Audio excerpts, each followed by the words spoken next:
there's a big difference. The critical thing is narcissism versus narcissistic personality disorder. Now, narcissism is a trait which we all have to some degree because we all want to be liked, and sometimes we all make selfish decisions. Now, I do TikTok. Now, I like it, but my videos are liked, so there's going to be a narcissistic trait there somewhere because I don't have to do this, you know. So that is something that everybody shares, and some people take narcissism too far and they'll cheat on you, and they'll be selfish, and they'll only really be interested in what they get out of a relationship, but they may not have NPD, narcissistic personality disorder, because that is where somebody does not feel empathy, sympathy, or love at all. So, or they may think they do it because often they're not self-aware, but their love is actually limerence, which is that feeling of obsession you get when you first meet somebody, and they're unable to actually make that a deeper, proper connection with somebody.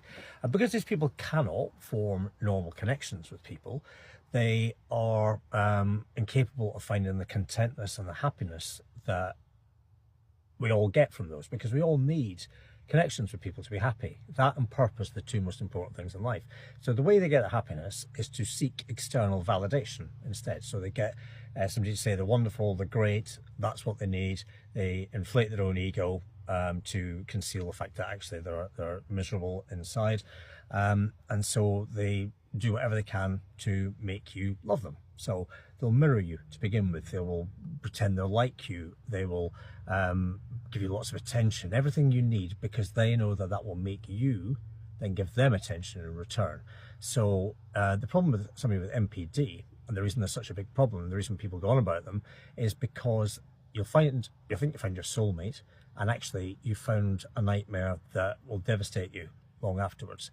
Because you know, not everybody, but loads of people call their ex a narcissist, you know, and a lot of the time they weren't. They just made a decision to leave a relationship or dump you, which is intrinsically a decision for them. You know, that's a decision that you do for your own benefit. You know, is that narcissistic? Sometimes people call their ex a narcissist to avoid accountability from their own mistakes in a relationship. But if you've had somebody who's got narcissistic personality disorder, you've gone out with them, you'll be devastated for months. It'll take you ages to recover. So how do you recover from it? How do you get over thinking this person was your soulmate and actually them discarding you and realizing that they didn't seem to care at all? It's realizing who and what they are, that they are incapable of empathy, sympathy, or love with anyone. They probably did move on to somebody else because they tend to line somebody else up before they discard you, but there'll be the same pattern repeating all the way through. Even if they were married. My narcissist was, or a person with NPD I should say, was married, but he cheated on her repeatedly, even though he looked like a sack of spuds that had fallen off a tree and hit every branch on the way down. And she was quite pretty. Why did he do that? Because there was no love at home. There was no empathy, sympathy, or love, because she's incapable of doing it. And it's when you realise that there was nothing you could have done, that love was never going to happen with this person, that initial phase was just a mask, that it doesn't matter what you did, there's no point replaying conversations, there's no point obsessively going over the texts, there's no point pining for what they were at the start, because nothing could have happened. And the way to do it is to read about NPD and just understand that they can't do it, and everything fits with them not being able to feel empathy or sympathy or love. The mask will have slipped several times in your relationship. You'll have seen they didn't actually care, but you cling on to the person you think did care, but that person didn't exist. Okay, now you might have had a great time, you might have loved the start relationship, it might have been the best you ever felt, and you can still have that, you can still say it was the best you ever felt, but just realise nothing could have happened from then on in.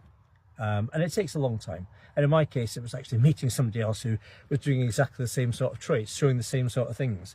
I thought, yeah, they're all the same. So the thing to do is just understand what NPD is, okay? And understand that this person could not ever have loved you, but more to the point, will never love anyone. So they will spend the rest of their life miserable. You don't have to. You can find somebody and you can meet somebody and you can accept their flaws. And once that person shows flaws, you accept them for who they are and you love them. And that's the difference between love and limerence, the start of the relationship, where you obsess over somebody and think they're perfect. Once the narcissist or person with NPD realizes you're not perfect and you've got flaws, then you're not good enough to satisfy their massive ego, and bang, off you go, they'll get bored of you. But you're not, you can do better than that. You can find somebody you can love them, you can have that bond, you can have contentment for the rest of your life. They never will.